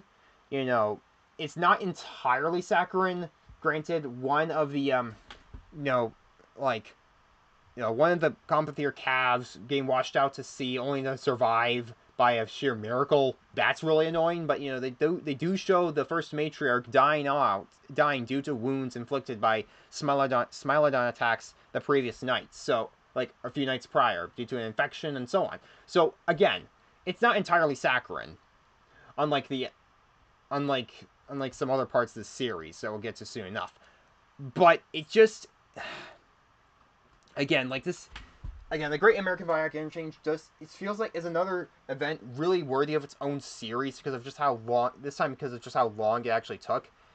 Of like, it really did take place in stages, like going back to like the middle Miocene at the earliest, and then fully being completed by like the late early to mid Pleistocene. So I mean, it's tough when it comes where to rank this episode.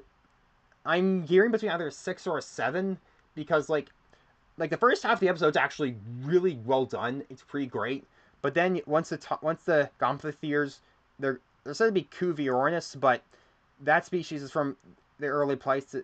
Actually, early Pleistocene that actually could work. Yeah, I mean from the early Pleistocene. Whereas if they could have just left it as like an indeterminate Gomphothere, and I would have been hooked from the start. But I mean, I guess it's still nice to see Gomphotheres get some attention in paleomedia, but still. Um,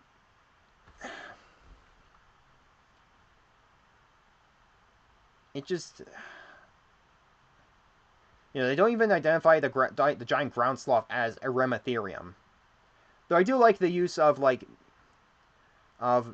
wolves, quaddies, and light white-lipped peccaries. Live action footage of that.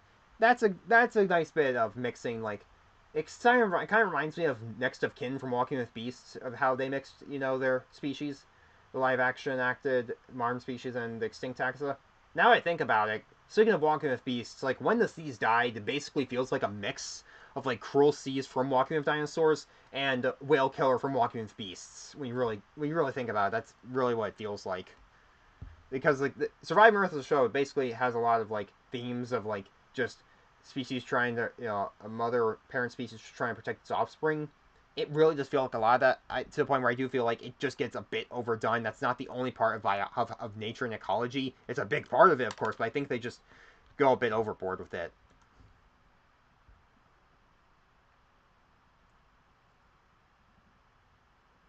But yeah, so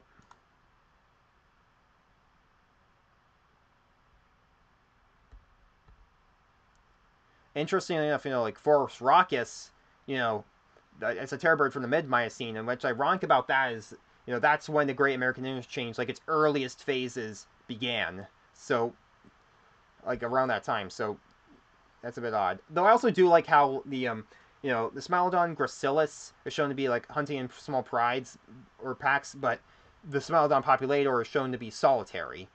I think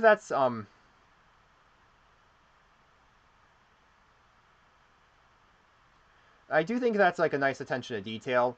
Like how some. I think it's a nice bit of attention to detail showing like how maybe Smilodon species might evolve different behaviors and such. So if so, then that's again nice attention to detail.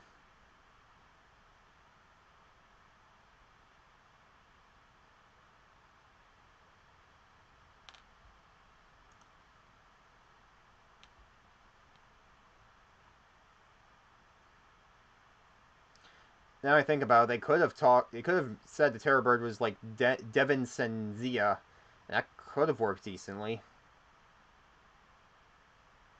because it might have had early Pleistocene remains, but eh.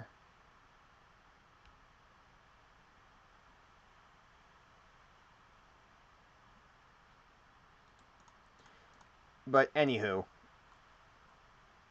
like the episode itself is actually well done. It's just I feel like it needed. Again, this is something that like much akin to when the asteroid. This is kind of like it's kind of like when the asteroid fell, but nowhere near as bad. In fact, like it feels less. The problem is it doesn't really have a whole lot of themes of like mass extinction in its themes, where as because again the Stegomastodon. Now I think about it, let me take a look.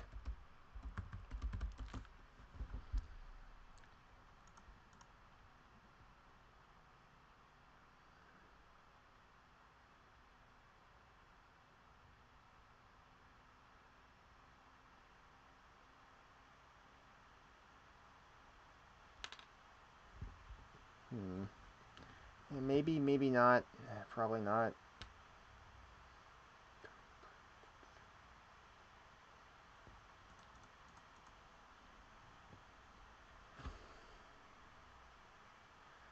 Anyway, so I do think that yeah, it's 10:30 now. Let me just unplug this. Let me hook my let me hook these back up.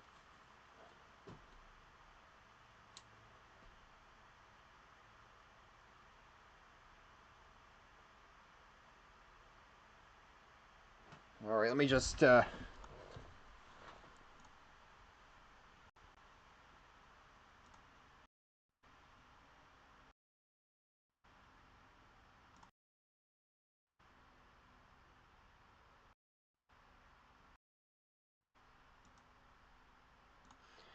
right, well, we should now. Okay, there we go.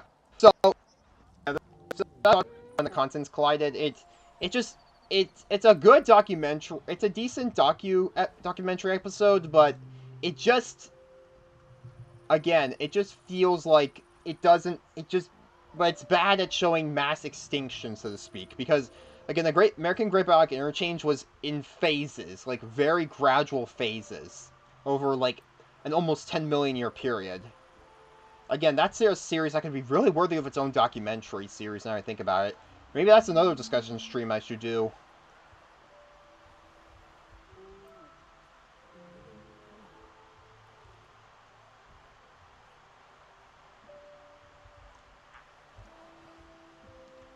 But anywho, with that done, I can now finally get onto my thoughts on the final episode, which is the episode. Let me see here. That being the episode when the second when the America flooded. This episode is another really difficult one to judge, but for very different reasons. Because it, I do like how it follows, like, has a short-faced bear, Arctodus Simus, as the not antagonist, protagonist, which I feel like is a really, which is pretty new for a paleo documentary to do. Like, the last time we saw the short-faced bear have a leading role in a paleo documentary was, like, back in 2007's Prehistoric Predators. And I do like how, it's the stag moose, Sorbalses, Skatai, is given, like, has its debut, and it's portrayed pretty well. But again, the dire wolves just look too much like normal wolves. Like, they aren't given any special, like, coloring or something like that. Though, to be fair, while the show was being produced, I think it was, like, in the early 2020s, like, just as the show was starting production, when that scientific study came out debunking the idea of dire wolves as part of the Canis genus and rather than their own genus. So perhaps they just didn't get the memo of that during production, and by the time they did, it was too late. Maybe. But again, that's still sloppy. Speaking of sloppy, like, they show the mastodons and mammoths living together, which is a neat idea, but, like, they also show, like, the mastodon eating grass, which is just also sloppy because the American mastodon is a pretty dedicated browser that could have occasionally grazed. So maybe, but again, it's a really big stretch. I do like how it's not entirely saccharine, but, like, there's a really stupid saccharine moment where the Sovalsi being the stag moose being chased by the dire wolves. They're like, gets swept away by a tough current in the river, like a really fast river, sent over a waterfall, and survives with just a broken antler. I call bull fucking shit on that. Like, that would it's basically like the mother Spinosaurus from when the seas died all over again. Again, it's too saccharine there. Though the episode does somewhat make up for that near the ending of its main segment, where, like, the mother short-faced bear doesn't have enough milk for one remaining cub, so she has to go out and feed once more. But and she manages to steal some, like, a piece of caribou meat from some hunter-gatherer humans. But unfortunately, it comes at a grave cost because, like, the mother bear has to go to sleep with, like, a spear lodged into her side, and it basically implies that, like, the mother bear does not survive the winter, and which leaves, the cub in a precarious spot, like, left to fend for itself before it's even ready to be on its own. meaning it likely died not long after. So again, like, that sort of ominous detailing I do like, and I do wish that, like, you know, the rest of the series was more like that in a way.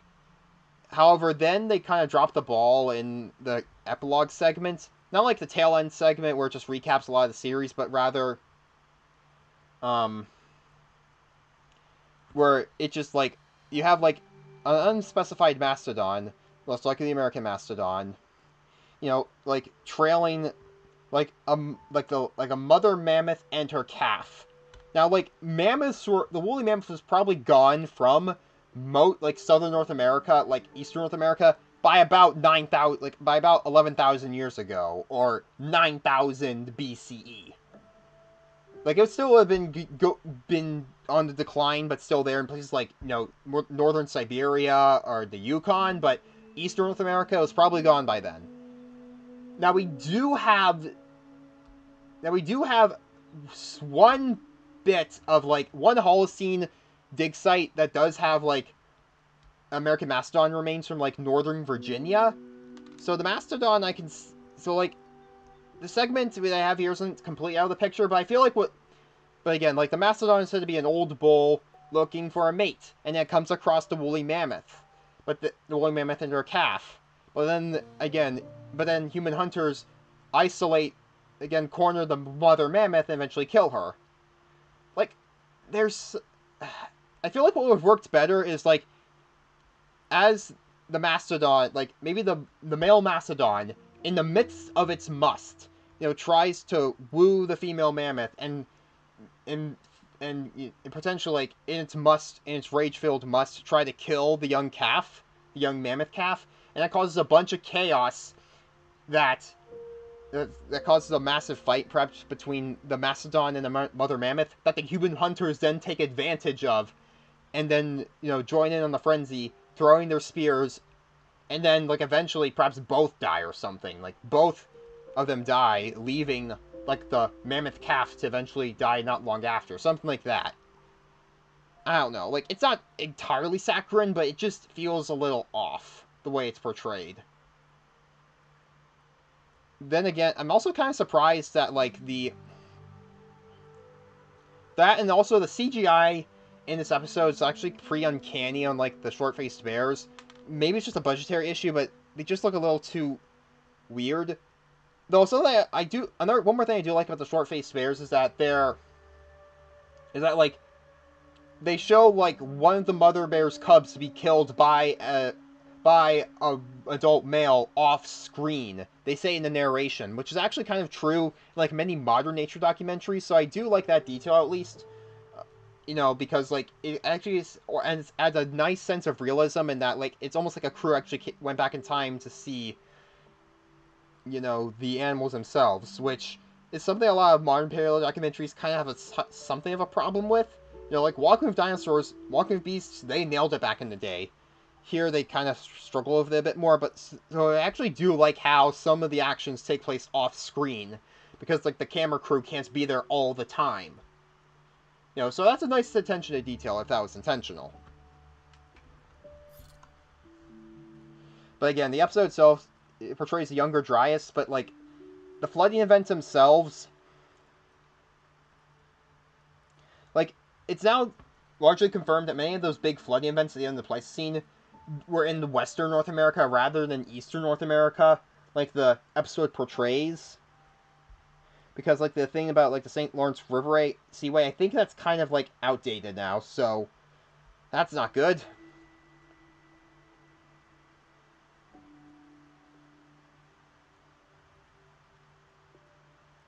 Now, like, as for what the younger Dryas was really caused by, it's unknown. Some would speculate a meteor impact in, like, the Laurentide ice sheet, but again, that's been debated a lot, and I'm not going to pick apart that can of worms right now. That's for more professionals to handle, really.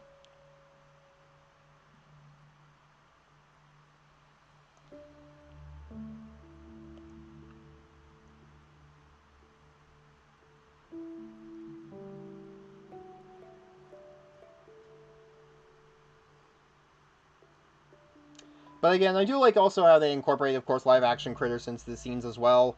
such as like a porcupine, like a North American, like a North American porcupine, and like even some live action props like a deer carcass. Good stuff there, but again, I think I give it like a 6. It's not terrible, just it feels really off. It doesn't have that mass extinction feel to it entirely. Unlike something such as, say, the first, or, like, unlike, say, the Great Dine episode, or the Ordovician episodes, which do have that feel to them. But, yeah. So that's my basic thoughts on the series, so if you want my... So if I were to pull out the calculator app... Actually, hold on, there's something else I need to do real quick. Let me pull out the ammo... let me give you all something pleasant to look at real quick.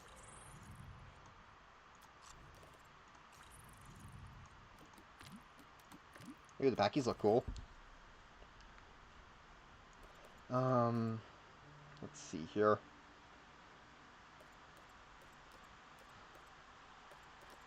Let's just show T-Rex. Oh, they got rid of the feathers on this one. I mean, they could have made room for some.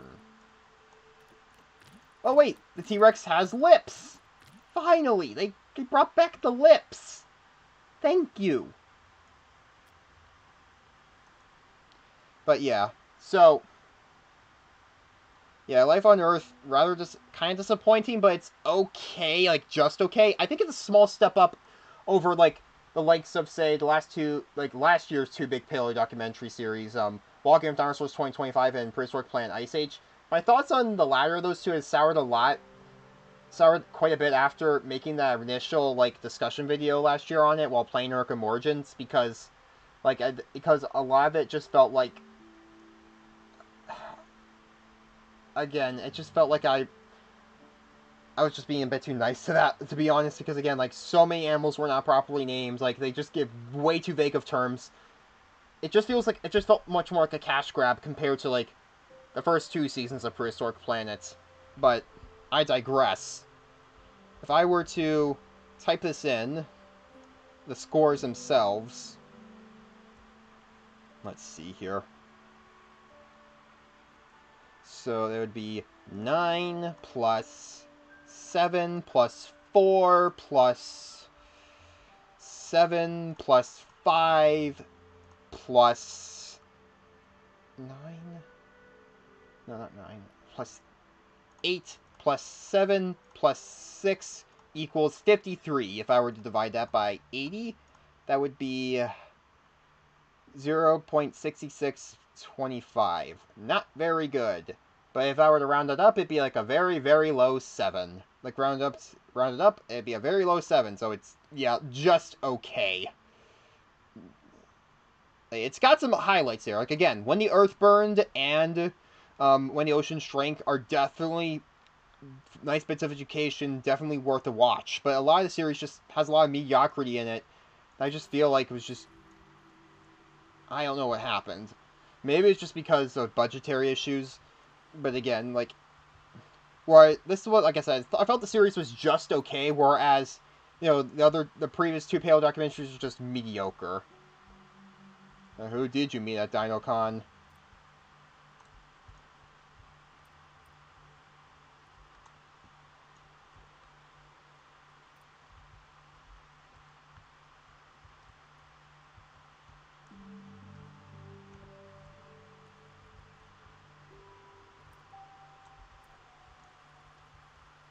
Yeah, I'm not going to make that tiny animal house today. I think I'm going to save that for like a dedicated stream. But, yeah.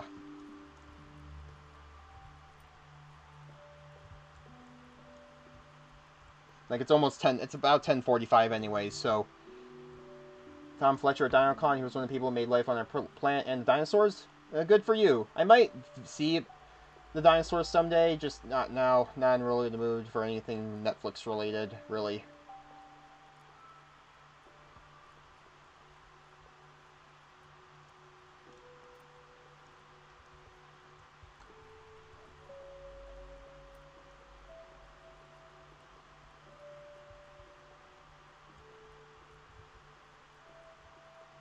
But yeah, it's about 10:45 now, so... Something prehistoric, but that's all he told me. In 2 years, they're gonna make an announcement.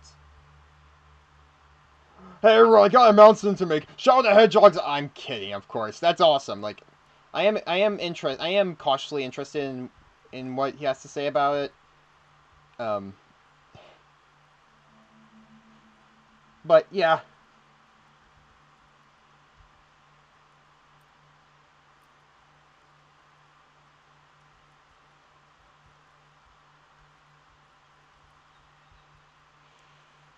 Yeah, again, I really didn't do anything in the game, but just letting things play out as I just rambled and such. Again, the series I give like a very low 7 out of 10. It's not a bad show.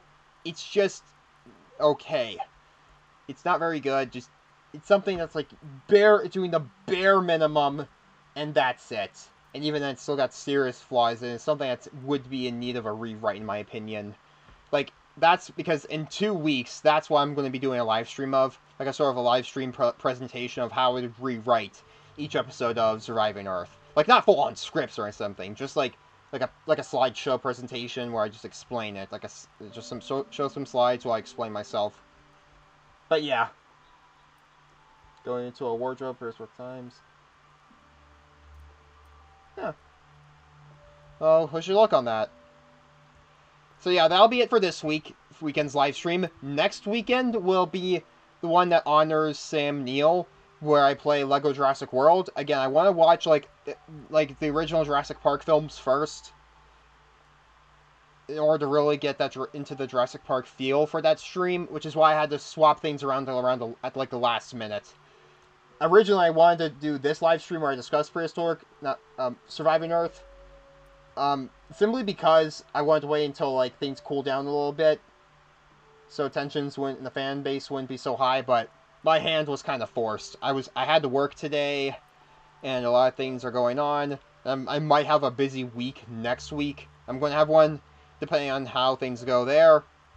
So yeah, that'll be it from me for now. I'll see you all next weekend. Thank you all for watching, and goodbye, everybody.